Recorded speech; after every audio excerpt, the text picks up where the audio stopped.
আমাৰ ৰাইজৰ দলৰ যিটো আঞ্চলিকতাবাদ এইটো হ'ল দিল্লীৰ ওচৰত মূৰ তল নকৰা আঞ্চলিকতা। কংগ্ৰেছে যদি আমাক ধমকি মাৰি এইখনো নিদিওঁ, এইটোও নকৰোঁ, এইটোও নকৰোঁ, আমুকো এৰি দিয়া তামুকো এৰি দিয়া বুলি কয়, আমি ক'ত আমি কেয়াৰ কৰা মানুহ।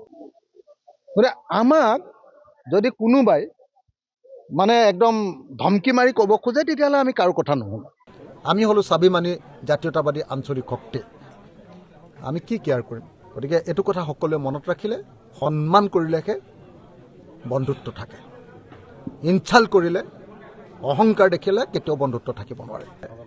যি সময়ত কথা পাতিব লাগিছিলে সেই সময়ত মুখ উফন্দাই থাকিলে, আৰু যি সময়ত আমি আঁতৰি দিছোঁ তাৰপিছত অকল বৈঠক পাতিম কৈ থাকিম, এইটো কেনেকৈ হ'ব?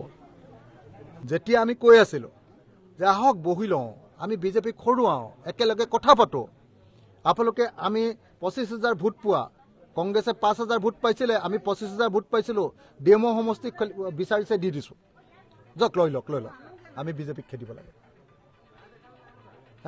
আমি এৰি দিছোঁ। কিন্তু আমি 15টা সমষ্টিৰ ভিতৰত মাত্ৰ 4টা পালোঁ, আৰু তাৰ পাছত 5খন আসন বিচাৰিছিলে যে ডিংটো দিয়ক, এৰি নিদিয়ে। এনেকুৱা ধৰণৰ দাদাগিৰিয়েতো আৰু ৰাইজৰ দলৰ লগত নোৱাৰিব।